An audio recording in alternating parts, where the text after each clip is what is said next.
చిన్న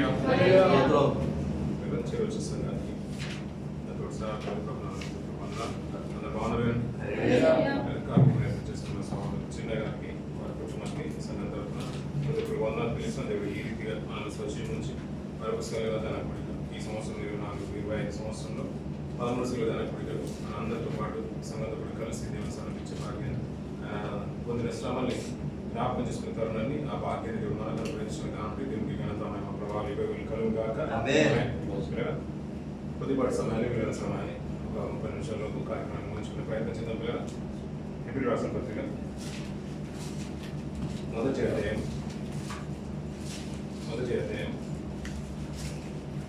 9వ వచనం ఇది బాగానే కొనసాగుతాం. పైన 9వ వచనం 2వ అధ్యాయం 9వ వచనం దేవుని కృప వలన ఆయన ప్రతి మనుషుని కొరకు మరణము అనుభవించినట్లు దూతల కంటే కొంచెం తక్కువ వాడిగా చేయబడిన యేసు మరణము పొందినందున మహిమా ప్రభావములతో కిరీటం ధరించిన వానిగా ఆయనను చూచుచున్నాము. ఎవని నిమిత్తము సమస్తమును ఉన్నవో ఎవని వలన సమస్తమును కలుగుచున్నవో ఆయన అనేకులైన కుమారులను మహిమకు తెచ్చుచుండగా వారి రక్షణకర్తను శ్రమల ద్వారా సంపూర్ణంగా చేయుట ఆయనకు తగును. పరిశుద్ధపరచబడు వారికి సరిపోతుంది. ఇక్కడ మంచి మాట మాట్లాడుతున్నారు పిల్లలు. భక్తుడు పౌలు గారు హెబ్రీలకు రాస్తున్నాడు. అక్కడ హెబ్రీలు అనగానే ఇశ్రాయేలులోనే ఎన్నికైన జనాంగానికి సమూహానికి ప్రత్యేకంగా రాస్తున్నారు. హెబ్రీ అంటే ఒక సంఘం కాదు, అది అందులో ఇశ్రాయేల్లో పిలువబడుతున్న వారిని హెబ్రీలుగా మనం పిలిచేవారు. అబ్రాహాం గారు మొదలుకొని చాలా మటుకు హెబ్రీలు అని మన మాట మాట్లాడుతూ ఉంటాం. అక్కడ ఉన్న హెబ్రీలకు తెలియజేస్తున్న మాట ఏంటంటే, అక్కడ ఒక మాట చూడండి పిల్లలు, దేవుని కృప వలన ఆయన ప్రతి మనుషుని కొరకు మరణము అనుభవించినట్లు అంట, దేవదూతల కంటే కొంచెం తక్కువ వాడుగా చేయబడ్డాడంట. యేసు మరణము పొందినందున మహిమా ప్రభావాలతో కిరీటం ధరించిన వానిగా ఆయన చూస్తున్నాము. ఆయన అంటే మరణాన్ని పొందకున్నట్లయితే ఆయన కిరీటం దక్కేది కాదు పిల్లలు. మరణించి తిరిగి లేచాడు కాబట్టి ఆయన మహిమను పొందుకున్నాడు పిల్లలు. ఇంకా మాట్లాడుతూ ఎవరి నిమిత్తము సమస్తములు ఉన్నాయో ఎవరి వల్ల సమస్తము కలుగుచున్న ఎవరి వల్ల కలుగుతున్నాయని యేసుక్రీస్తు కలుగుచున్నది ఏది కూడా ఆయన లేకుండా కలగలేదు. అలాగే ఆ మాట మనసులో ఉంచుకొని ఎవరి నిమిత్తము సమస్తము ఉన్నావో ఎవరి వల్ల సమస్తము కలుగుచున్నావో ఆయన అనేకులైన కుమారులను మహిమకు తెచ్చుచుండగా, అంటే అనేకులైన కుమారులు ఎవరు? ఇప్పుడు మనము దేవునికి మనం అందరం కుమారులు కాబట్టి ఆయన మనలందరూ కూడా మహిమకు తెచ్చుచుండగా వారి రక్షణకర్త ఎవరు? ఇప్పుడు మనందరి రక్షణకర్త ఎవరు? యేసుక్రీస్తు వారిని శ్రమల ద్వారా సంపూర్ణంగా చేయుట దేవునికి తగును అంటున్నాడు పిల్లల. ఇంకా అందరికి ఒకటే మూలం, చెప్పేవారికైనా ఒకటే మూలం, పాటించే వారికైనా ఒకటే మూలం అంటున్నాడు. అందుకనే మీ అందరినీ సహోదరులని పిలుస్తున్నాను, సహోదరి మళ్ళీ పిలుస్తున్నాను దేవుడు మాటలు సెలవిస్తున్నాడు పిల్లల. ఇక్కడ మాట ఏంటంటే పిల్లల, మరణం వల్లనే ఆయనకు మహిమ వచ్చేసింది అంటున్నాడు. శ్రమల వల్లనే అతనికి సంపూర్ణమైన దశ వచ్చింది అంటున్నాడు పిల్లల. ఆ సంపూర్ణమైన స్థితి వచ్చింది అంటున్నాడు. మనం కూడా ఈ లోకంలోకి వచ్చిన తర్వాత పిల్లలు మనకు 2 విధాలుగా మనకు కనబడుతుంటాయి. పుట్టుక, చావు కనబడుతూ ఉంటుంది. అప్పుడప్పుడు కొన్ని కష్టాలు కనబడుతుంటాయి, మిగతా కాలంలో సుఖాలు కనబడుతూ ఉంటాయి. ఈ రెండింటికి వ్యత్యాసం మనకు బాగా తెలుసు పిల్లలు. అలాంటి తరుణాన్ని 2 భాగాలుగా మనము ఈరోజు కొన్ని మాటలు మనం ధ్యానం చేద్దాం పిల్లలు. ప్రభువైన యేసు జీవితంలో జరిగిన సంఘటన మనకు జ్ఞాపకం చేసుకుందాం. సామెతలు దాని సొలొమోను రాసిన మాటలు వచ్చి సామెతలు 8వ అధ్యాయం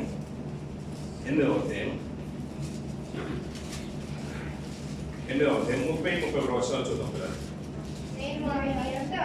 నేను ఆయన యొద్ద అని నేను అనగా ఎవరు? ఇక్కడ పైనుంచి మాటలు చూస్తూ ఉంటే జ్ఞానము అంటాడు. జ్ఞానం అంటే ఎవరు?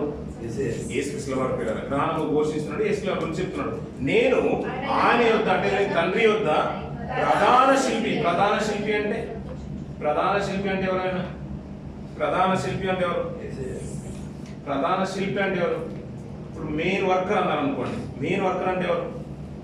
ఇప్పుడు అందరూ వచ్చిన తర్వాత సైట్లో అందరూ వర్కర్లు అందరూ ఉంటారు, కానీ ఒక అతని కోసం ఉంటారు. అతను వచ్చి చెప్తేనే చేసే వాళ్ళు ఉంటారు పిల్లలు.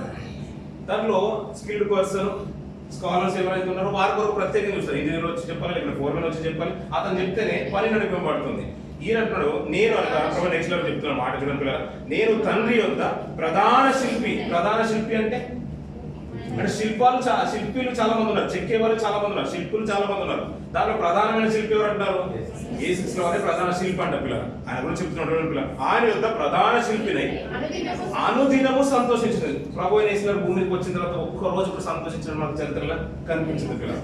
కానీ చరిత్రకు ముందు, ఆయన పుట్టుకకు ముందు, ఈ లోకానికి రాకంటే ముందు ఆయన పాత్ర చూడడం పిల్లలు ఎంత అద్భుతంగా ఉందో, హృదయాలు తాకి మాట అనిపించలేదు. ఆయన ప్రధాన శిల్పి అయి అనుదినము సంతోషిస్తున్నాడు పిల్లలు. అతను నిత్యం సంతోషించి వాడుగా ఉన్న అతన్ని చూడండి పిల్లలు, నిత్యము ఆయన సన్నిధిని, తండ్రి సన్నిధిని ఆనందించుచుంటిని, ఆయన కలుగజేసిన పరలోకను బట్టి సంతోషించుచు నరులను చూచి ఆనందించుచుంటిని అన్న పిల్లల.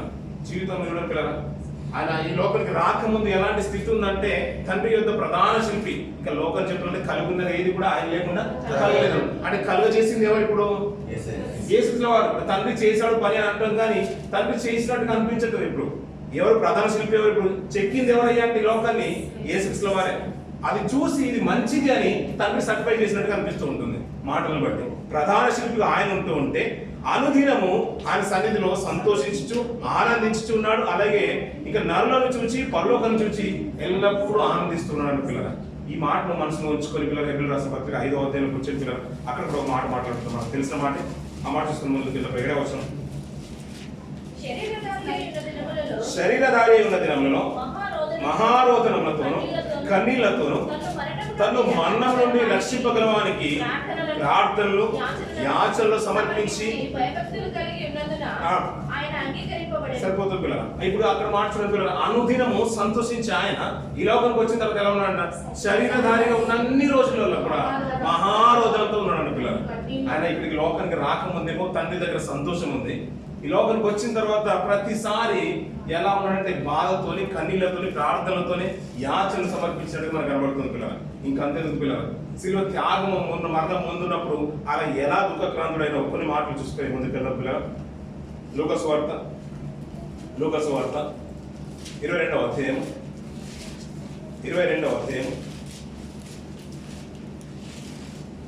వచనం నుంచి కొన్ని మాటలు మనం చూద్దాం పిల్లలు. కనపడి బలపరిచెను. ఆయన వేదన పడి మరింత ఆతురగా ప్రార్థన చేయగా ఆయన చెమట నేల పడుచున్న గొప్ప రక్త బిందువు వలె ఆయన అంటున్నాం పిల్లలు. అక్కడ ప్రార్థనలో చేస్తూ ఉండే చెమట రక్తంగా మారిపోతుందంట.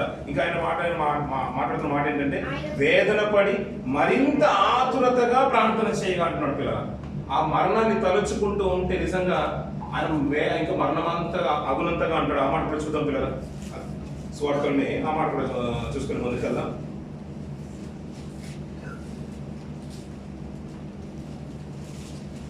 మార్కు సువార్త 13వ అధ్యాయం 14వ అధ్యాయం, మార్కు సువార్త 14వ అధ్యాయం 33వ వచనం నుంచి కొన్ని మాటలు చూద్దాం పిల్లలు. మార్కు సువార్త 14వ అధ్యాయం 33వ వచనం నుంచి ఇక్కడ వ్యక్తులు కూడా మనకు కనబడుతుంది చూడండి పిల్లలు. పేతురును యాకోబును యోహాను వెంట పెట్టుకొని పోయి మిగిలిన విభ్రాంతి నొందుటకును చింతాక్రాంతుడు అవుతను ఆరంభించెను. అప్పుడు ఆయన నా ప్రాణము మరణమగునంతగా దుఃఖములో మునిగి ఉన్నది అంటున్నాడు పిల్లలు. మరణం కంటే ముందు ఆయన ప్రార్థిస్తున్నప్పుడు ఏంటంటే పిల్లల ప్రార్థనలో ఆయన ప్రార్థిస్తున్న అర్థమవుతుంది. మరణం ముందు ఉంది, ప్రార్థన ఏంటంటే మరణమగునంతగా కన్నీటితో ప్రార్థన చేస్తున్నట్టుగా మనకు అర్థమవుతుంది.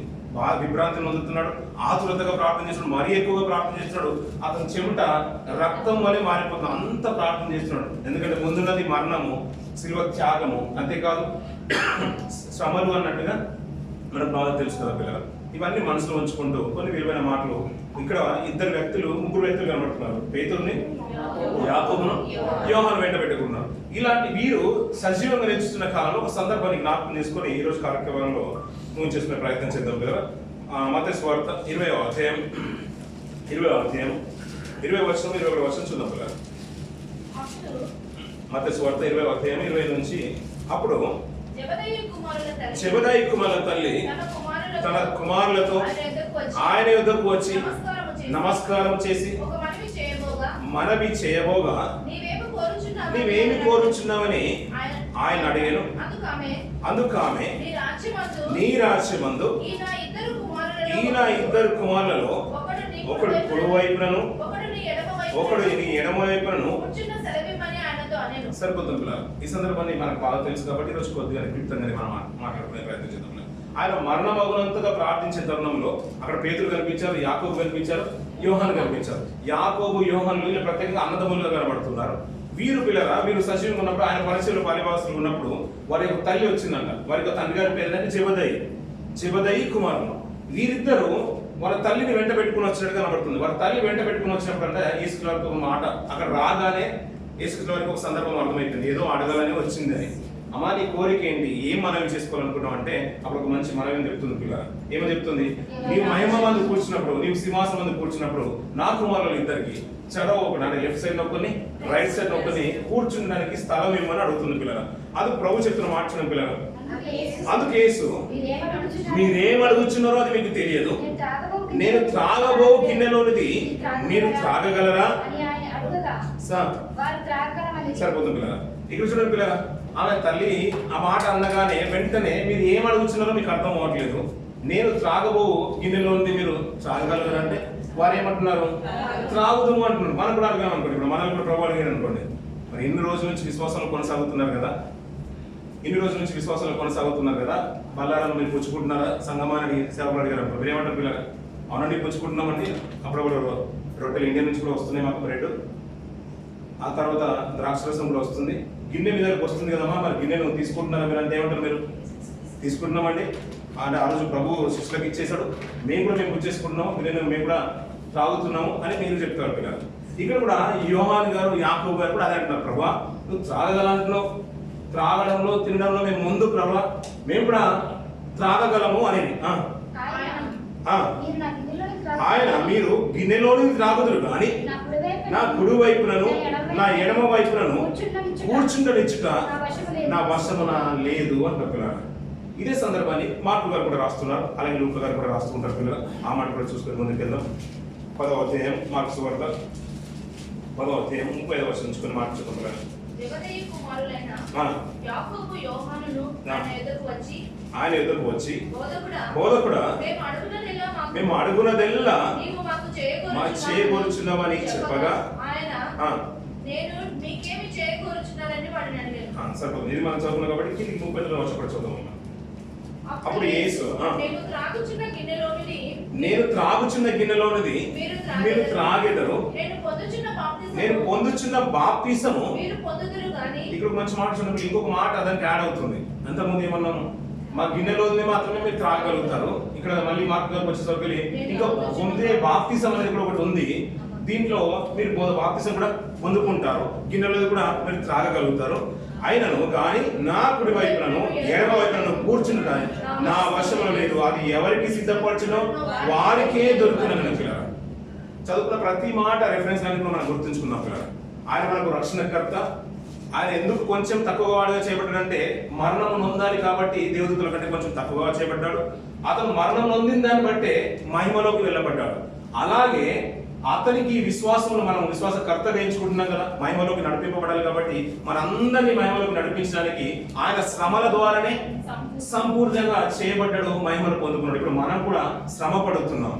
అయ్యా ఆ తరుణాలన్నీ కూడా జ్ఞాపకం చేసుకుంటే, మరణించిన సందర్భంలో కూడా జ్ఞాపకం చేసుకుంటే ప్రతి క్షణం అతన్ని కన్నీరు మున్నీరు ఉన్నట్టుగా మనకు కనబడుతుంది. బ్రతుకాలం అంతా కూడా శరీరధారిగా ఉన్న దినంలో రోదనతోనూ కన్నీళ్లతోనూ యాచనలు సమర్పించినందునే అతను సమర్పింపబడ్డాడు. అంటే బ్రతుకాలం అంతా కూడా అతనికి దుఃఖమే మిగిలింది అన్నట్టుగా మనకు అర్థమవుతుంది. పిల్లలు ఏ రోజు కూడా సంతోషించినట్టుగా కనిపించలేదు. మనం కీర్తన ఎత్తి పాడినట్టుగా మనకు కనబడుతుంటుంది, మోకరిల్లి ప్రార్థించినట్టు కనబడుతుంది, వాక్యాన్ని ప్రకటించినట్టు కనిపిస్తుంది. కానీ ఎక్కడ కూడా భూమి మీద అతను సంతోషించినట్టుగా కనిపించదు పిల్లలు ప్రభువు.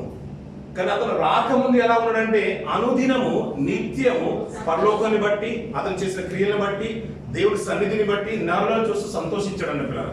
అలాంటి ఆయన్ని కిందికి తీసుకొచ్చింది మనం పిల్లలు. ఆయన ప్రతి క్షణము బాధ పెట్టింది మనం. ఇక్కడ ఉన్న రోజు 33 సంవత్సరాల కాలం అంతట్లో కూడా అతను నలుగగొట్టబడుతూనే ఉన్నాడు పిల్లలు. ఇంకా శిలువ యాగాన్ని స్మరణ తెచ్చుకుంటూ కన్నీరు మున్నీరు అవుతున్నాడు. దేవా ఇంకొక మంచి మాట అప్పుడు మాట్లాడుతుంటాడు చూడండి పిల్లలు. అది మార్కు గారు మత్తయి సువార్తలు కూడా చూద్దాం, అలాగే లూకా సువార్తలు కూడా మాట్లాడుతూ ఉంటాడు. యోహాను సువార్త కూడా వచ్చాడు పిల్లలు. ఇక్కడ మార్పు చూసుకొని ముందుకు వెళ్దాం. 30 నుంచి కిందికి చూద్దాం కదా. అప్పుడు ఆయన, నా ప్రాణము మరణం అవనంతగా దుఃఖంలో ఉన్నది, మెలకు ఉండని వారితో చెప్పి కొంత దూరం సాగిపోయి నేల మీద పడి సాధ్యమైతే ఆ గడియ, ఏ గడియ తొలగిపోవాలని ప్రార్థన చేస్తున్నాడు దేవుడు? శిలువ మరణము అది తొలగిపోతే బాగుండు అని ప్రార్థన చేస్తున్నాడు. అంతే కదా పిల్లలు? ఆ గడియ తొలగిపోతే బాగుండు అంటున్నాడు. కింది చూడండి పిల్లలు. ఇంకా నాయనా తండ్రి, ఇప్పుడు తండ్రికి సమస్తము సాధ్యమైన విషయం చాలా సందర్భాలు మనం వింటూ ఉంటాం. ఈ సందర్భాలు కూడా ఈ ప్రస్తావన తీసుకొచ్చిన విషయం మనకు తెలియదు పిల్లలు. శిలువ మరణానికంటే ముందు కూడా అంటున్నాడు, తండ్రి నీకు సమస్తము సాధ్యమే, ఈ గడియ నా యుద్ధం నుంచి తొలగించేసాయి. ఎందుకంటే శిలువ మరణం మామూలు కాదు. మరణం అంటేనే మామూలు కాదు పిల్లలు. అది రాజును సైతం కదిలించేసింది పిల్లలు. అలా కదిలించినప్పుడు నీ చిత్తమైతే చూడండి పిల్లలు, ఈ గిన్నె నా యుద్ధ నుండి తొలగించును, అయినను నా ఇష్ట ప్రకారము కాదు, నీ చిత్త ప్రకారమే కానిము అంటారు పిల్లలు. అయ్యా మీరు గిన్నెలో ఉంది త్రాగలేరు అంటే మేము గిన్నెలో త్రాగలుగుతాం అన్న. మనం కూడా అన్నాం కదా పిల్లలు. లేదు మీరు పొందవలసిన బాప్తిసం ఉంది, ఆ బాప్తిసం మీరు పొందాలంటే మీ బాప్తిసం కూడా పొందగలుగుతాం అన్న. ఈ బాప్తిసం పొందగలుగుతారు, గిన్నెలో త్రాగలుగుతారు. కానీ తండ్రి అక్కడ కూర్చున్నప్పుడు నా కుడి పక్కన కానీ ఎడమ పక్కన కానీ కూర్చుంట నా వశంలో లేదు. తండ్రి ఎవరికి సిద్ధపరచనో అది వారికి ఉంది. ఇప్పుడు నిత్యమైనకు మనకు కారణకుడైన ఆయన శ్రమ వలన సంపూర్తి చేస్తున్నాడు. మనం కూడా శ్రమ పొందితేనే దేవుని రాజ్యంలో ప్రవేశం పొందుతాం పిల్లలు. ఇప్పుడు చాలా మంది మంచి మంచి సింగర్స్ ఉన్నారు పిల్లలు, మనకు మంచి మంచి ప్రార్థన పనులు ఉన్నారు, వాక్యం చెప్పేవారు ఉన్నారు, స్తుత్యారం చేసేవారు ఉన్నారు, ఇలా వాయిద్యాలు వాయించే వాళ్ళు ఉన్నారు, ఆలయాన్ని సిద్ధపరిచే వాళ్ళు ఉన్నారు. ఎవరిదో ఒక ప్రార్థన, ఎవరి యొక్క విశ్వాసం దేవునికి ఇష్టం ఉంటుంది కదా. మన అందరిలో ఎవరినో ఒక్కరిని ఫస్ట్ గా నిలబెడతారు కదా దేవుడు. ఎవరు నమ్ముతారు మరి ఫస్ట్ స్థానంలో? ఎవరికో ఒకరికి ఇవ్వబోతున్నాడు. ఇప్పుడు అందరికంటే కాదు పిల్లలు, మనం తెలిసిందంటే లోకంలో ఫస్ట్ ప్రైజ్ ఉంటుంది, సెకండ్ ప్రైజ్ ఉంటుంది, థర్డ్ ప్రైజ్ ఉంటుంది. అలా కాదు. పరుగు పందెంలో పరిగెత్తుకోవాలంట ఒకటే బహుమానం అంట, అది అందరూ పొందుకున్నట్టుగానే పరిగెత్తాలి. ఈ దేవుని పరుగు పందెం అలాంటిది పిల్లలు. అక్కడ పరుగు పందెం అలా పోటీ పడుతున్న వారిలోనే ఇప్పుడు మంచి మాట ఏంటంటే వెంటనే ఆ స్థానాన్ని కబ్జా చేద్దామనే ఉద్దేశంతో వాళ్ళ తల్లి తీసుకుని వచ్చారు. తల్లి కదా పిల్లల చాలా సపోర్టివ్ ఉంటుంది. ఇద్దరు కుమారుల మీద ఇద్దరిని పరిచయకు సమర్పించుకుంది. వారి మీద ఆశ ఏంటంటే, అయ్యా నీ కుడి పక్కన ఒకరిని ఎడమ పక్కన ఒకరిని కూర్చుని పెట్టాలంటే అది నా వశంలో లేదన్నారు. అలా వశంలో కావాలంటే నా గిన్నెలోని త్రాగగలిగేవారై ఉండాలి. అంతేకాదు నేను పొందవలసిన బాప్తిసం నీకు పొందేవారై ఉండాలి. అయ్యా నేను గిన్నెలో నేను త్రాగగలుగుతాను, బాప్తిసాన్ని పొందగలుగుతామని అంత ఖండితంగా చెప్పగలుగుతున్నారు వాళ్ళిద్దరు. ఇంతకీ ఆయన చూపుతున్న మాటలు ఏంటంటే పిల్లరా, అయ్యా ఈ గడియ నీ చిత్తమైతే దూరం కాకుండా కానీ ప్రార్థిస్తున్నాడు. అంతేకాదు నీకు అసాధ్యమైన ఏది లేదు తండ్రి అంటున్నాడు. అంటే శిలువ మరణం అంత కఠినమైందా పిల్లరా? అంత కష్టమైందంటారు. ఒక మంచి మాట పిల్లరా, భక్తుల జీవితంలో చూస్తూ ఉంటే పిల్లరా, దేవుడు తనకు తోడుగా ఉన్నవాడిని ఎలా ఆదరిస్తాడో కొన్ని మాట చూసుకుని ముందుకెళ్ళిన పిల్లరా. కీర్తన భాగము ఇందాక చదువుకున్నాం కదా పిల్లలు, అందరి పక్క కీర్తనలు 23వ అధ్యాయం మొదటి నుంచి కొన్ని మాటలు చదువుకోవాలి. యెహోవా నా కాపరి, నాకు లేమి కలగదు, పచ్చిక గల చోట్లను ఆయన నన్ను పరుండ చేయించున్నాడు, శాంతికరమైన జలముల యొద్ద నన్ను నడిపించుచున్నాడు, నా ప్రాణములకు ఆయన సేద తీర్చుచున్నాడు, తన నామమును బట్టి నీతి మార్గంలో నన్ను నడిపించుచున్నాడు, గాఢంధకారపు లోయలలో నేను సంచరించినను నీవు నాకు తోడయ్యుందువు, నీ దుర్గకర్రయు నీ దండమును నన్ను ఆదరించును, నా శత్రువుల ఎదుట నీవు నాకు భోజనం సిద్ధపరచదువు, నూనెతో నా తలాంటి ఉన్నావు, నా గిన్నె నిండి పొరుచున్నది అంటున్నాడు. నేను బ్రతుకు దినంలో నీవు కృపాక్షేమములే నా వెంట వచ్చును. సరిపోతుంది. ఈ కీర్తన అందరికి నోటెడ్ కదా పిల్లలు. అక్కడ భక్తుల జీవితాల గురించి మాట్లాడుతూ ఇంత గొప్పగా బ్రతుకుతున్నారు కదా నాకు ఇద్దరు కుమారులు. అయ్యా మరి ఆ స్థానం కోసమే కదా మా పోరాటం అంతా, ఆ నిత్యతో కైవసం చేసుకోవడానికి కదా. మంచి పొజిషన్ మా ఇద్దరు కుమారులు కావాలంటే ఆ పొజిషన్ ఇచ్చేది నా చేతిలో, నా స్వాధీనంలో లేదు, అది తండ్రి స్వాధీనంలో ఉంది. కానీ దానికి వెళ్ళాలంటే నాతో పాటు పాలిభాగస్తులు ఉన్నారు, పరిచయంలో శిష్యుల్లో. అంతేకాదు నేను ఇచ్చే గిన్నెలో నేను తాగే గిన్నెలో ఉంది, వారు తాగేవారై ఉండాలి, నేను పొందే బాప్తిసం వారు కూడా పొందుకునేవారు. ఇప్పుడు ఇంతకీ ఆ గిన్నెలో ఏముందంటే ముందు కనబడేది మాట ఏంటంటే పిల్లరా, మనకు కనిపిస్తున్న మాట అంటే సిలువ మరణం కనబడుతుంది, ముందు శ్రమలు కనబడుతుంది. అయ్యా నీ చిత్తం అయితే నీకు అసాధ్యమైనది ఏది లేదు కదా తండ్రి, నీకు అసాధ్యమైనది ఏది లేదు, ఈ గడియ దయచేసి తొలగించమని ప్రార్థించి ఆయన దీనికోసమే కదా నేను వచ్చింది. మార్కు గారు రాస్తుంటారు, లూకా గారు రాస్తుంటారు, యోహాను గారు కూడా అదే మాటలు రాస్తుంటారు. పిల్లలు నా చిత్తం కాదు నీ చిత్తం అయితే దీన్ని తొలగించు, ఈ గిన్నెల నాయకు నుంచి తొలగించమంటారు. గిన్నెలో మేము త్రాగగలుగుమంటున్నారు కదా, అంత శిరోమరణం కూడా వెళ్ళేంత సాహసం ఎవరు చేస్తున్నారు ఇప్పుడు? ఆ ఇద్దరు అనాలోచితంగా మాట్లాడినా వారికి ఇద్దరు వెళ్ళడానికి సిద్ధమవుతున్నారు పిల్లలు. అంతెందుకు పిల్లలు, కీర్తనకారులు భక్తులు మాట్లాడుతున్నారు. ఒకరు ఒక మందకు కాపరిగా ఉంటే కాపరి ఎలా ఉంటాడంట? గొర్రెల్ని కాస్తూ ఉంటాడంట పిల్లలు. భక్తుడు ఒక ఉద్దేశం, ఒక అలంకార ధోరణితో మాట్లాడుతున్నాడు. తన జీవితంలో ఎలా ఉందంటే యెహోవా నాకు కాపరిగా ఉన్నాడు. ఆయన కాపరిగా ఉంటే ఎలా ఉంటాడంట? పచ్చిక గల చోట్లను నన్ను పని చేస్తున్నాడు పిల్లలు. ఆయన పచ్చిక గల చోట్లు ఉన్నాడు కదా, ఇప్పుడు పరలోకాన్ని బట్టి ఆయన చేసిన పనిని బట్టి ఎప్పుడు సంతోషించే ప్రభువైన యేసు గారు ఈ లోకంలోకి వచ్చిన తర్వాత ఆయన ఎదుర్కొన్న శ్రమలు ఒక్కసారి స్మరణ తెచ్చుకుంటే పిల్లల, ఆయన చేస్తున్న మంచి పనిని బట్టి బాప్తిసం తీసుకోగానే వెంటనే మనకు కనిపించిన స్వరం ఏంటి? ఒక పావురం కనిపించిన పరిశుద్ధాత్మ రూపంలో ఈయన నా ప్రియ కుమారుడు, ఈయన నేను ఆనందిస్తున్నాను. ఇప్పుడు ఆనందించే వ్యక్తికి మనం ఎలా ఉంటాం పిల్లల? ఇప్పుడు మన భర్త కానీ, మన ఇంట్లో పిల్లలు కానీ, మన తల్లిదండ్రులు కానీ, మనం అంటే ప్రియమైన పిల్లలు అనుకోండి, తండ్రికి తల్లికి కానీ మనం అంటే ఇష్టం, ఎంత ప్రేమగా చూసుకుంటారు. ఇప్పుడు సేవకులు కానీ ఒక విశ్వాసం ఇష్టం అనుకుంటాం, చాలా గొప్పగా చూసుకుంటాం. అంతేగాని మనకు నచ్చిన వారు ఉన్నారు, కంపెనీలో బాస్ కానీ ఫోర్మెన్ కానీ మనం నచ్చామనుకోండి, మన ఇంట్లో యజమానురాలు కానీ మనం నచ్చామనుకోండి, మనకు నచ్చిన ఫుడ్ పెడుతూ ఉంటారు, మనకు నచ్చిన వస్తువు ఇస్తూ ఉంటారు, అన్ని నచ్చినవి ఇస్తూ ఉంటారు పిల్లలు. కష్టం రాకుండా ఎలా ఉంటుంది? వెన్నంటే ఉండి కాచుకుని ఉంటారు పిల్లలు. అలాగే ఒక గొర్రెను దావీదు గారు అలా రాస్తున్నారు కదా, నా కాపరి ఎవరయ్యా అంటే యెహోవా అంటున్నాడు. ఆ కాపరి ఎలా కాస్తున్నాడు? అతన్ని పచ్చిక గల చోట్ల నన్ను పరుణ చేయించినాడు. పచ్చిక గల చోట్ల ఆయన పరుణ చేస్తున్నాడు. నిజంగా చెప్పండి పిల్లలు, తండ్రి ఎవరిని ఎక్కువగా ప్రేమిస్తున్నాడు? ఎవరిని ఎక్కువగా ప్రేమించాడు? యేసు ప్రభువునే ఎక్కువగా ప్రేమించాడు పిల్లలు, అంతే కదండి. అందుకనే ఆ ప్రియ కుమారుడు పని చేస్తున్న ప్రతి తీరును బట్టి ఇతను నా ప్రియ కుమారుడు, ఈయన నేను ఆనందిస్తున్నాను అన్నాడు. ప్రియమైన కుమారుడు అన్నాడు. అందుకనే అతను వధించినప్పుడు పిల్లల ప్రపంచం అంతట్లో కూడా చరిత్రలో మనం ఇప్పటికి కూడా మనం స్మరణ చేసుకుంటాం. ఫ్రైడే రోజు ఇంకా ప్రత్యేకంగా జ్ఞాపకం చేసుకుంటాం. ఆ ప్రపంచంలో భూలోకంలో కదిలిన కదలికలు, ఆ శక్తులు కూడా అన్ని కదిలిపబడుతూ ఉంటాయి. ఎందుకంటే ఆ మరణము చరిత్రకు ఎక్కిపోయింది. అంత ఇంత కాదు, మరి నేను నీ అంత ఆనందిస్తున్నాను అన్నాడు. కాబట్టి మరి ఇతనికి తోడుగా ఉన్నట్టుగా, దావీదు గారికి తోడుగా ఉన్నట్టుగా మరి ప్రభు కూడా తోడుగా ఉండాలి కదా. పచ్చిక గల చోట్ల ఆయన నన్ను పరుండ చేయించిన నీ కాపరి, ఒక గొర్రెలతో ఉన్న వ్యక్తిత్వం, ఇద్దరికి ఉన్న సంబంధాన్ని తెలియజేస్తూ దేవుడు నాకు తోడుగా ఉంటే నేను పచ్చిక గల చోట్ల నన్ను నడిపిస్తున్నాడని కీర్తనకారుడు మాట్లాడుతున్నాడు. ఆయన మీదేమో ప్రియ కుమారుడు అంటున్నాడు కదా, ఆయన మీద పచ్చి మొద్దుని మోపేశాడు పిల్లలు. పచ్చి మ్రానునే అతని మీద మోపి, భుజస్కంధాల మీద మోపి అతను మోయలేక మోస్తూ వస్తున్నాడు. అదే పచ్చి మాను అయ్యా నువ్వే మోయాల్సిందని అతని మీద మోపి అది చూసి దేవుడు సంతోషిస్తున్నాడు పిల్లలు. అంటే సంతోషించే వారి పట్ల మనం కఠినంగా ఉంటామా, ప్రేమగా ఉంటామా? ఇప్పుడు నిజమైన ప్రేమ దేంట్లో కనబడుతుంది? నిజమైన ప్రేమ ఎక్కడ కనబడుతుంది పిల్లలు? ఇప్పుడు చూడండి పిల్లలు, కొన్ని కుటుంబాలు చూడండి, కొన్ని స్నేహాలు చూడండి పిల్లలు. ఎక్కువగా మనం అమితంగా ప్రేమిస్తూ ఉంటామో అక్కడే మనం ఎక్కువ పని చేయాల్సి వస్తుంది. లేదు ప్రేమ లేదు, మామూలుగా ఉన్నాం అనుకోండి, ఏ సంబంధం లేదనుకోండి, ఏం చేయాల్సిన అవసరం లేదు పిల్లలు, ఏం చేయాల్సిన అవసరం లేదు. అతను ప్రియమైన కుమారుడు కాబట్టి ఆ భారం అంతా తొలగించాల్సిన బాధ్యత ఎవరి మీద పెట్టేశాడు? ఇప్పుడు కుమారుని పెట్టేశాడు. ఇక్కడ ఈ కాపరి యెహోవా తన కాపరిగా ఉన్నాడు కాబట్టి దావీదుకి ఎలా కాస్తాను చూడండి, శాంతికరమైన జనంలో నన్ను నడిపిస్తున్నాడు, నా ప్రాణంలో ఆయన సేద తీస్తున్నాడు. ఆయన దప్పికైనప్పుడు పిల్లల కనీసం దాహం తీర్చుకోవడానికి కూడా నీళ్ళు అందింపలేదు పిల్లల ప్రపంచం. ఆయన కాపరిగా ఉన్నాడు కదా. ఇప్పుడు ఆయన ప్రియమైన కుమారుడు అయితే అతనికి లోటు అంటూ ఏది ఉండదు ప్రపంచంకి వచ్చిన తర్వాత. ఇంకా కింది కొన్ని మాటలు మాట్లాడుతారు. గారంధకారపులో నేను సంచరించినను, ఏ అపాయాలకు భయపడను, నీవు నాకు తోడై ఉందువు, నీ దుడ్డు కర్రయు నీ దండము నన్ను ఆదరించినట్టు. అంటే అన్ని విధాలుగా నీ సరౌండింగ్ అంతా కూడా నేను కాపాడుతాను, నేను ప్రొటెక్ట్ చేస్తాను, నీకు కావాల్సిన ప్రతిదీ కూడా నేను సమకూరుస్తానని మాట్లాడుతాను పిల్లలు.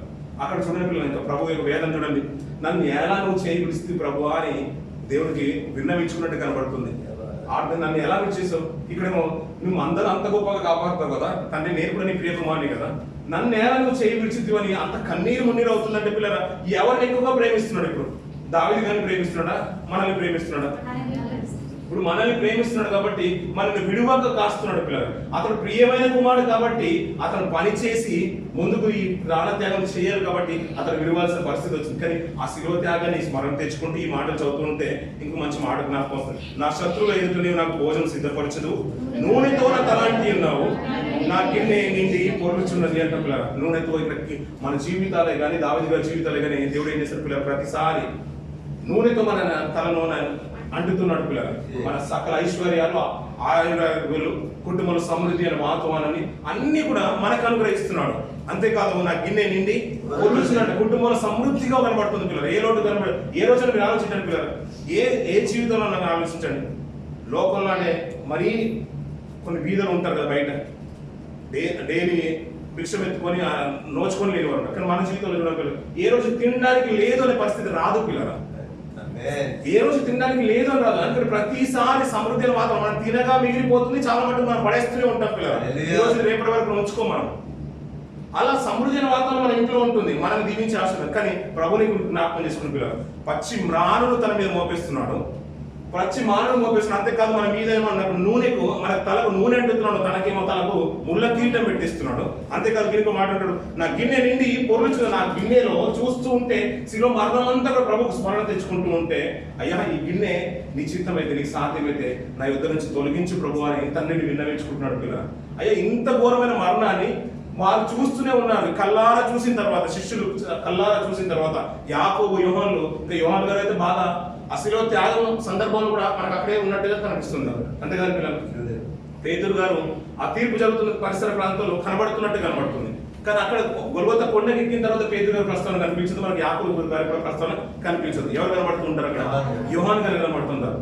అట అంతా అక్కడ మరణమంతా చూసిన తర్వాత యోహాను గారు యాకోబులు అదే తీర్మానించుకోవచ్చు. అయ్యా నువ్వు గిన్నె అంటున్నావు కదా, ఈ శిలువ త్యాగమేమో ఇంత పరమార్థం ఈ గిన్నెలో ఉందా అంటే మేము ఏదో అనుకున్నాం అనాలోచితగానే మేము మాట్లాడేస్తాం. ఇప్పుడు మేము కూడా బలాన్ని పుచ్చుకుంటున్నాం, మేము కూడా తాగేస్తున్నాం, ప్రతిసారి మేము కూడా తాగేస్తున్నాం. ఇది మాకు మామూలుగానే కనబడుతుంది. మేము ద్రాక్షరసం అనుకుంటాం, ప్రభు రక్తం అనుకుంటున్నాం. అంతా ఒక ఆలోచన పూర్వంగా ఉద్దేశపూర్వకంగా మనసులో అంతా కూడా దేవుని ప్రత్యక్షం చేసుకుని తీసుకున్న చాలా అరుదులు కనబడుతుంటాం పిల్లలు. ఎప్పుడో ఒకసారి ఏదైనా బాధ కలిగినప్పుడు దుఃఖం వస్తుంది తప్ప కానీ ప్రతిసారి మనం దుఃఖిస్తాం పిల్లలు. కానీ ఆ రోజు శిలువ త్యాగనంతా కూడా చూసిన తర్వాత ఆ ఇద్దరు మాత్రం చలనం బాగా పెద్ద మొత్తంలో కల్పించింది పిల్లలు. బ్రతుకుల మార్పు వచ్చేసింది. తర్వాత జీవితం ఎలా ఉండబోతుందో వారి జీవితంలో చూసిన పిల్లలు అపోస్తల కార్యం 12వ అధ్యాయం వచ్చిన పిల్లలు మొదటి మార్చడం అపోస్తల కార్యం 12వ అధ్యాయం మొదటి వచనం చూద్దాం. అదే కాలమందు రాసిన హేరోదు సంఘపు వారిలో కొందరిని బాధ పెట్టటకు బలాత్కారంగా పట్టుకొని యోహాను సహోదరుడైన యాకోబును ఖడ్గముతో చంపించేసానంట పిల్లలు. ఇది యూదులకు ఇష్ట కార్యం అని తెలుసుకున్నాడంట పిల్లలు. అక్కడ మార్చిన పిల్లలు యాకోబు గారిని అక్కడ చూడండి యోహాను సహోదరుడైన యాకోబును ఖడ్గముతో చంపించేసాడంట పిల్లలు.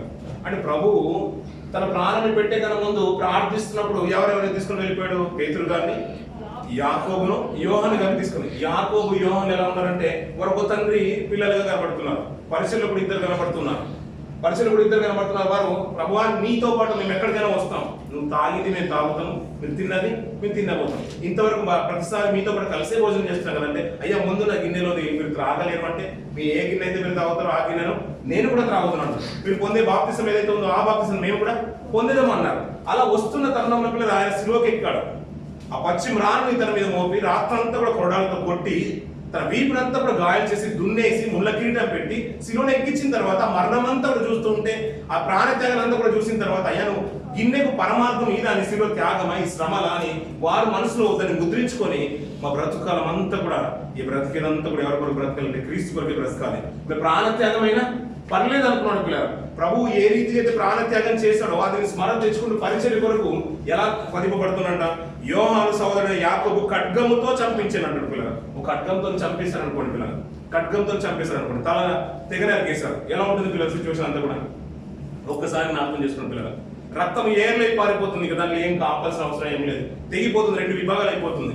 అంటే పరిచర్య కొరకు అంతగా తెగించి ముందుకు వస్తున్న జీవితాలు చూడండి పిల్లలు. ప్రభు యొక్క మరణాన్ని చూసిన తర్వాత మా జీవితాలు ఏమాత్రం లెక్కకు సరిపోయినవి కావను, అది ఏమాత్రం సరిపోయింది కాదనుకుంటున్నారు. ఒక మాట భక్తులైన జీవితాలను చూస్తూ ఉంటే అలాగే యోహాను గారి గురించి కూడా ఒక మంచి మాట మాట్లాడుతున్నారు. అదే ప్రకటన గ్రంథము మొదటి అధ్యాయం 9వ వచనం చూడండి పిల్లలు. మీ సహోదరుడు యేసును బట్టి కలుగు శ్రమలను అంటున్నారు. యేసును బట్టి ఏం కలుగుతాయంట? మేలే కాదు, ఏం కలుగుతాయి? ఇప్పుడు శ్రమలు కూడా కలుగుతాయి. రాజ్యములోను సహనములోను పాలివాడవునైన యోహానును నేను దేవుని వాక్యము నిమిత్తము, యేసును గూర్చిన సాక్ష్యము నిమిత్తము. ఇప్పుడు మనకు బాగా తెలుసు కదా పిల్లలు, అతను పరవాసి అయి ఉన్నాడు, అలాగే తర్వాత ఏ రీతిగా చంపబడ్డాడు కూడా మనకు బాగా తెలుసు పిల్లలు. కొన్ని సంవత్సరాల తర్వాత అతన్ని చంపేసినట్టుగా మనకు కూడా తెలుసు. ఇతను వారు తెగించిన జీవితాలు చూడండి పిల్లలు. అంటే దేవుని నమ్ముకుంటే ఎలా బ్రతికేస్తారంటే, ఏదో అనాలోచన మా తల్లిని తీసుకుని వచ్చేస్తాం, మాకు సర్టిఫికేట్ కావాలి, మాకు స్థానాలు కావాలని పేరు నమోదు చేసుకోవడమే కాదు పిల్లలు. ప్రభు యొక్క శిలువ త్యాగాన్ని వారు చూసిన తర్వాత, ఆ మరణాన్ని చూసిన తర్వాత వారి జీవితాలు కూడా అలాగే మార్చబడాలని దేవుని కొరకు ప్రతిష్ఠించుకున్నాడు. ఇక్కడ చూడండి పిల్లలు, యేసు నిమిత్తము, అంటే యేసును గూర్చిన సాక్ష్యము నిమిత్తము పద్మాసు దీపమునకు పరవాసి అయిపోయాడు. అంటే మేము ఊరికి వెళ్ళట్లేదు, ఇప్పుడు మా స్వార్థం కొరకు వెళ్ళట్లేదు. మనం ఏదైనా తప్పు చేసి జైలుకి వెళ్ళిపోతాం, మనం తప్పు చేసి శిక్షలు తింటాం, మనం తప్పు చేసి మాటలు పడుతూ ఉంటాం పిల్లలు, మనం తప్పు చేసి నిందల పాలైపోతున్నాం. అది దేవుని కొరకు వచ్చింది కాదు. వీరు ఒక ఉద్దేశం చూడండి పిల్లలు, యేసును గూర్చిన సాక్ష్యం కొరకే వాక్యం నిమిత్తమే చెరసాలకు వెళ్తున్నారంట. వాక్యాన్ని ప్రకటించినప్పుడే హతసాక్షులు అవుతున్నారంట. ఈ సంఘం కొరకు విస్తరించిపోతుంది. యోహాను గారు వాక్యాన్ని ప్రకటిస్తున్నారు కాబట్టి వెంటనే అతను ఏం చేశారు, పద్మాసు దీపానికి పంపించేశారు పిల్లలు. అక్కడ అవకాశాలే లేవు పిల్లలు. అతని పరిస్థితి చాలా దుర్భరమైన పరిస్థితి. యాకోబు గారిని అయితే ఏం చేశారు, తెగ నరికేశారు పిల్లలు. అలాంటి వారి గురించి మాట్లాడుతూ పేతురు గారు కూడా ఒక మంచి మాట మాట్లాడుతూ అతని గురించి కూడా ఆ మాట కూడా చూసుకొని ముంచేద్దాం పిల్లలు. పేతురు రాసిన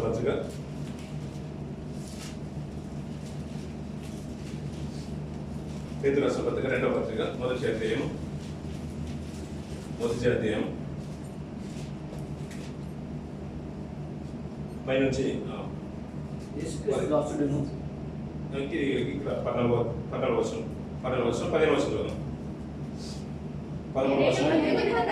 నేను మృతి పొందిన తర్వాత జాగ్రత్త చేసును.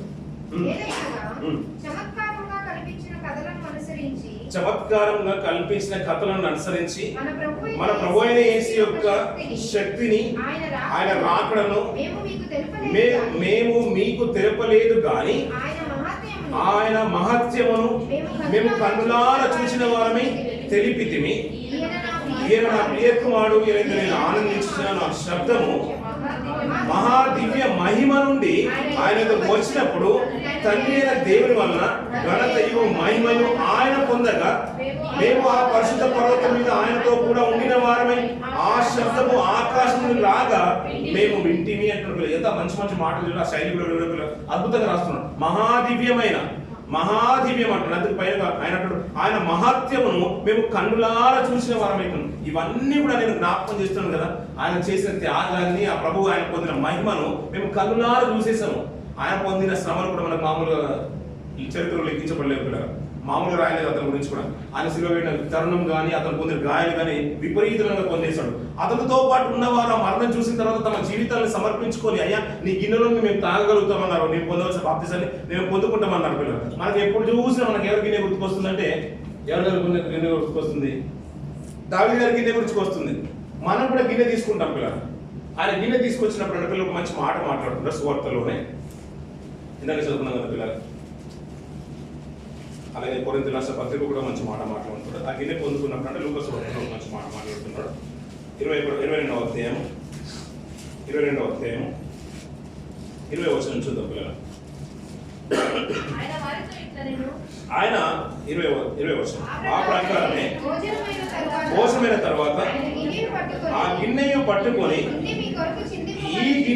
ఈ గిన్నె మీ కొరకు చిందింపబడుచున్న నా రక్తం వలన క్రొత్త నిబంధన అంటున్న పిల్లలు. మన దగ్గరికి వస్తున్న గిన్నెలు మనం చూస్తూ ఉంటాం కదా పిల్లలు. దావీదు గారి దగ్గర ఒక గిన్నె కనిపించింది నాకు. అది నూనెతో నిండి పొర్లుచున్నది అన్న పిల్లలు. బ్రతుకు దినాలన్నీ కూడా కృపాక్షేమములే తన వెంట వస్తున్నాం. ఇది మనకు బాగా గుర్తుంటుంది పిల్లలు. మనకి ఇంకా గుర్తుకు రావాల్సిన ఏంటంటే చాలా విషయాలు మనకు గుర్తుకు వస్తుంటాయి. ఏలియా గారి సందర్భంలో ఒక అద్భుతం జరిగింది పిల్లలు. ఒక స్త్రీ వారి ఇంట్లో పిండి పిసుకు తొట్టియు నూనెయు అతను ఉన్నంత కాలం కరువు సంపూర్తి అయ్యే వరకు అది నిలిచినట్టు కనబడుతుంది.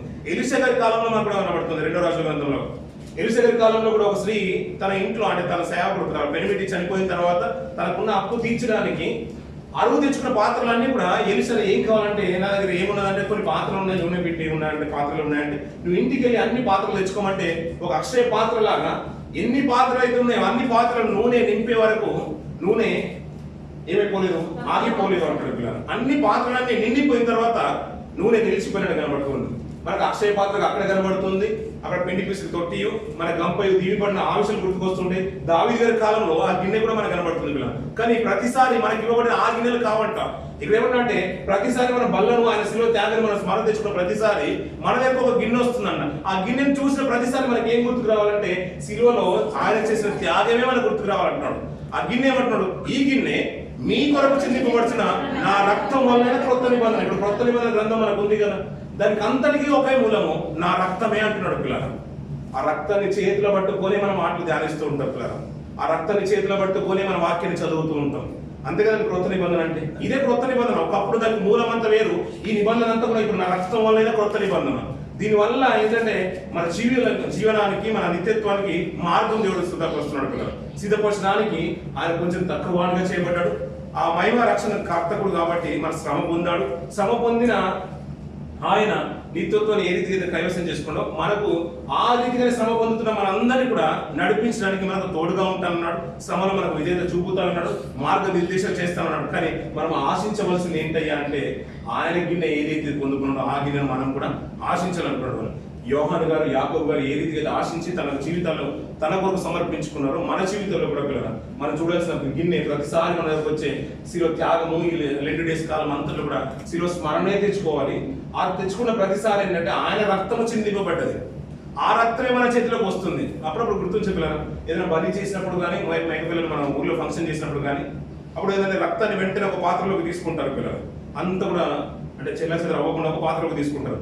అలా తీసుకున్న తర్వాత ఆ రక్తం అంతా అక్కడక్కడ కొన్ని ఛాయలు ఉంటుంది. ఎవరు వచ్చినా కానీ వెంటనే అడుగుతారు ఇది ఏం చేశారని అంటే బలి కోసం అంటారు. అంతెందుకు పిల్లలు సమాన దూత దాటిపోయిన సందర్భం నాకు బాగా తెలుసు కదా. అప్పుడు ఇశ్రాయేల్ గృహాలన్నీ కూడా దాటిపోతున్నప్పుడు వాళ్ళకి ఒక సూచన కనిపించింది. ఏం కనిపించింది? ద్వారబంధాల మీద గొర్రె పిల్ల రక్తం కనబడ్డది పిల్లలు. అదే సందర్భాన్ని మనసులో ఉంటుంది. లోకపరంగా ఆలోచించినట్లయితే పిల్లలు ఏ ఇంట్లో అయినా ఒక బలి జరిగింది అనుకోండి పిల్లలు, ఎవరైనా చనిపోయారు, ఏదైనా ఒక బలి జరిగింది, ఎవరైనా చంపబడ్డారు, పక్కన ఉన్న వారు వస్తూ వెళ్ళిపోతున్నారు అనుకోండి. అప్పుడు ఎవరైనా ఏంటయ్యా ఇది అంటే ఏం అక్కడ శబ్దం ఏం లేదు, ఎవరేం మాట్లాడలేదు, అందరూ మామూలుగా కలర్ఫుల్ బట్టలతో ఉండవలసిన ఆ రోజు వైట్ వస్త్రాలతో అందరూ బయట కనబడతారు. ఏమైందని అడుగుతాను. అప్పుడు ఎవరైనా చెప్పారండి ఒకరు చంపబడ్డారండి, లేదు వాళ్ళకి ఒక ప్రాణత్యాగం అయింది, ఏదో ఒకటి జరిగింది, చనిపోయారు అన్నప్పుడు ఎలా ఉంటుంది వాతావరణం అంతా కూడా ప్రశాంతంగా ఉంటుంది. ఏడుపులు గొడవలు అవే ఉంటాయి పిల్లలు. వారిని అక్కడ ఒక మాట అన్నది కూడా 10 సార్లు ఆలోచించి మనం తిరిగి వెళ్ళిపోతూ ఉంటాం పిల్లలు.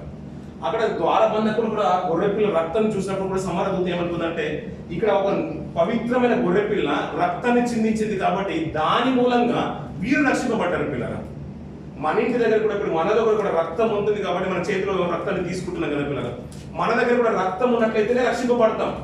మన సావాసంలో ఉన్నామంటాం కానీ బల్లలో పాల్గొనే లేనంత వరకు మన జీవితాలకు నిజమైన నిత్యత్వం లేదు పిల్లలు. మన ప్రొడక్షన్ లేనే లేదు. ఒకవేళ రక్తాన్ని కనుక నువ్వు మనస్ఫూర్తిగా విశ్వసించి నువ్వు తీసుకుంటే నువ్వు ఎలా పోయినా పర్లేదు, నీ ప్రాణాన్ని నువ్వు దక్కించుకుంటావు. అందుకని సేవకుల జీవితాలు చూడండి పిల్లలు. ఇప్పుడు ఈ సేవకుడు పరిచయం కోసం వెళ్ళాడు, దాని గురించి కట్టుకథలు ఎన్నో రకాలుగా తీసుకెళ్ళిపోతారు, కానీ చివరికి అయితే చనిపోయాడు కదా పిల్లలు. శరీరాన్ని మాత్రం చంపగలుగుతారు కానీ ఆత్మను ఎవరైనా చేయగలుగుతారు? ఆ ఆత్మ తిరిగి అంటే ఆత్మను దక్కించుకుంటుంది. ఆ ఆత్మే కావాలి కదా మనకు. ఈ శరీరం ఏ రీతిగా చంపబడినా, ఏ రీతిగా రోగాలు వచ్చి నయమైపోయినా రాకపోయినా, అలాగే మన కృషితో బాధపడుతూ ఉన్నా, అనారోగ్యంతో ఉన్నా, తిరిగి ఆ మహిమ శరీరంగా మార్చబడేది మాత్రము ఆయన ఆత్మను దక్కించుకున్నప్పుడు, ఆత్మను కాపాడుకున్నప్పుడే. అయ్యా ఈ గిన్నె ప్రతిసారి మన చేతికి వచ్చిన ప్రతిసారి మనకు జ్ఞాపకం రావాల్సింది ఏంటంటే ఆయన పొందిన శ్రమలే మనకు జ్ఞాపకం రావాలి. ఇది నిబంధన రక్తం అన్నాడు. అందుకని నేను చిందించిన రక్తం మామూలుగా ద్రాక్షరసం దుకాణంలో కొనుక్కొచ్చింది కాదు, అది షాప్లోకి వెళ్ళి తీసుకొచ్చింది కాదు. దాన్ని చూస్తున్న ప్రతిసారి ఏంటంటే ఆయన చిందించిన రక్తమే గుర్తుకు రావాలి. ద్వారబంధకాలు దాని మీద ఉంటే అది గొర్రె పిల్ల మనకు మాదిరిగా అంటే మారుగా అది వధింపబడ్డది కాబట్టి వారు రక్షింపబడ్డారు. ఇప్పుడు నువ్వు నేను రక్షింపబడాలన్నా కానీ ఆ నిజమైన క్రీస్తు యొక్క శరీరము, క్రీస్తు యొక్క రక్తము మన జీవితంలోకి రావాల్సిందే, మన శరీరంలోకి రావాల్సిందే. దాన్ని చూస్తూ ఆ గిన్నెను మనం ఆపేక్షించే ప్రతిసారి ఏంటంటే అయ్యా ఇది నా రక్తము, నా జీవితం. ఇప్పుడు కొద్దిగా మన పైన పడ్డా మన చేతిలో పడ్డా కానీ ఎలా ఉంటుంది పిల్లలు? ఆ రోజు తెల్లటి వస్త్రాలు వేసుకుని వస్తూ ఉంటారు. పైన పడొద్దన్నట్టుగా ఎంతో జాగ్రత్తగా ఉంటాం పిల్లలు. అది కింద పడ్డ పర్లేదు కానీ మన పైన మనతో పడిపించుకోం పిల్లలు, అంతేగాని అలాగే ట్రై చేస్తూ ఉంటారు. ఎందుకంటే మరకలు పోవంటారు పిల్లలు. ఏమండి అంత కష్టమైంది, అంత బాధ అనుకుంటే అతను మన కొరకు నలుగొట్టి పెట్టేవాడు కానే కాదు పిల్లలు. మనందరినీ రక్షించడానికి అలా ప్రాణత్యాగం చేశాడు పిల్లలు. ఆ గిన్నెలో తన మరణం అంతా కనబడుతుంది. మరణం అంతా లోనంతగా అతను ప్రార్థిస్తున్నాడు, అయ్యా నీ చిత్తం ఇది సాధ్యమైతే దీన్ని తొలగించమంటున్నాడు. అది మనం పొందేది కాదు, అయినప్పుడు కూడా ఆయన పొందాడు. శిష్యులు కూడా అదే అనుకున్నారు, ఆయన పొందిన దాంట్లో ఇంత త్యాగం ఉంటే మా జీవితంలో మాకేం అవసరం, మాకు ఇష్టమైనదిగా ప్రియమైనదిగా వారు ఎంచుకోలేదు పిల్లలు. వారు ఆ రీతిగానే చంపబడ్డారు. మన జీవితంలో కూడా అలాగే ఉండాలి పిల్లలు. మన శరీరం మీద అంతగా ప్రేమ పెంచుకోవద్దు పిల్లలు. శరీరం మీద అంత ప్రేమ పెంచుకో ఉండాలి, కానీ దేవుని కంటే ఎక్కువగా ఉండొద్దు పిల్లలు. అందుకనే బల్లను పుచ్చుకున్నసారి కానీ, ఆయన రక్తాన్ని జ్ఞాపకం చేసుకున్నప్పుడు కానీ, ఈ శిలువ శ్రమలు జ్ఞాపకం చేసుకున్న ప్రతిసారి ఏంటంటే బల్ల మన దగ్గరికి వచ్చినా, ఆయన శిలువ శ్రమలు జ్ఞాపకం చేసుకున్నా, ఇది మనందరూ ఆయన చిందించిన నిబంధన రక్తము, దాన్ని స్మరణ తెచ్చుకుంటూనే మనం ముందుకు వెళ్ళాలి పిల్లలు. దావీదు గారు పచ్చిక గల చోట్ల అపరుండ వేయిస్తున్నాడంట, శాంతికరమైన జలం దగ్గర నడిపిస్తున్నాడు, మన అందరిని నడిపిస్తాడు పిల్లలు. జలముల దగ్గర తీసుకుని వెళ్ళిపోతున్నాడు, మనల్ని కాస్తాడు, నూనెతో తల అంటుతూ ఉంటాడు. కానీ మనకు నూనెతో అంటిన ఆయన ప్రేమ కుమారుడికి తలకు నూనె లేదు పిల్లలు, తనకు ముళ్ళ కిరీటం పెట్టబడింది పిల్లలు. ఆయన పచ్చిక గల చోట్ల లేడు పిల్లలు, పచ్చి మ్రాను అతని మీద మోపేశారు పిల్లలు. మన చేతుల్ని, మన కాళ్ళని ఆయన చేతుల్లో చెక్కుకుంటున్నాడు, మనల్ని మన పాదలు ఎత్తి పట్టుకుంటున్నాడు పిల్లలు. మన పాదలు సుందరములే అంటున్నాడు. పాటలు పాడేవారు కానీ, సువార్త ప్రకటించేవారు కానీ, వీరందరూ సుందరములు అంటున్నాడు. ఆయన పాదల్లో మేకులు దిగబడ్డాయి పిల్లలు. ఎందుకంటే ఆ దిగబడ్డాయి కాబట్టి మనం సుందరంగా మార్చబడ్డాం పిల్లలు. ఆయన మరణం పొందినట్లయితే ఆ నిత్యత్వం మనకు లేదు పిల్లలు. ఇందాక చదువుకున్న మాట చూసుకుని ముగించేద్దాం పిల్లలు. హెబ్రీయుల రాసిన పత్రిక, పేతురు రాసిన పత్రిక చూసి రెండో పేతురు రాసిన పత్రిక, పేతురు రాసిన పత్రిక మొదటి అధ్యాయం 13వ వచనం చూడండి పిల్లలు. మరియు మన ప్రభువైన యేసుక్రీస్తు నాకు సూచించిన ప్రకారం నా గుడారమును త్వరగా విడిచిపెట్టి వచ్చునని ఎరిగి నేను ఈ గుడారములో ఉన్నంత కాలం సంగతులను జ్ఞాపకం చేసి రేపుట న్యాయమని ఎంచుచున్నాను అంటున్న పిల్లలు. సరిపోతుంది పిల్లలు.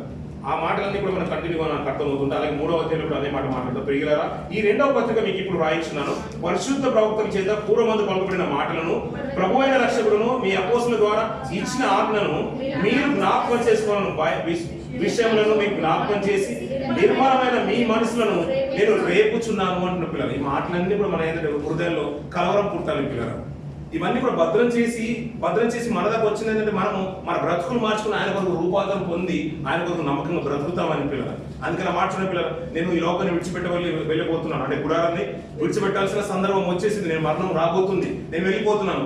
కానీ నేను వెళ్లే లోపు మిమ్మల్ని అందరూ కూడా రేపుతాను అంటున్నాడు. మార్చుకున్న పిల్లల మాట ఎలా ఉంది? దేవుని కొరకు బ్రతకాలని ఒక దృష్టి మనలో పుట్టాలని, దేవుని కొరకు నమ్మకంగా బ్రతకాలని, ఒక నిరీక్షణ మనకు కలగాలని, ప్రభు కొరకు ఎలాంటి ప్రాణత్యాగమైన చేయాలని వారు నిశ్చయించుకున్నారంట. వారు ఎలాగైనా మిమ్మల్ని రేపాలనుకుంటున్నాడు పిల్లలు. మనం ఆయన కొరకు బ్రతకాలనుకుంటున్న పిల్లలు. ఆయన త్యాగాన్ని స్మరణ తెచ్చుకుంటూ మన జీవితాలను సరైన రీతిలో కట్టుకుందాం పిల్లలు. ఆయన స్మరణ తెచ్చుకున్న పిల్లలు లోకంలో ఎన్నో గుర్తుకొస్తుంటాయి పిల్లలు. మన శిలువ త్యాగాల్లో ఉన్నప్పుడు మన ఆత్మీయస్థితిని మరొకసారి పదిలపరచుకోవడానికి, మన విశ్వాసాన్ని కాపాడుకోవడానికి, లోకం వైపు వెళ్లకుండా నీతిగా బ్రతకడానికి ఈ శిలువ శ్రమల్ని, ఆ శిలువ ధ్యాన కోరికల్ని మనం సరైన రీతిలో వినియోగించుకుందాం. ఈ కొద్ది మాటలు మన ఆత్మీయతకు ఎంతో దోహదపడాలని కోరుకుంటూ మాటలు ముగిసిన దేవుడు ఈ మాటలు దీవించి ఆశ్రయించిన గాక.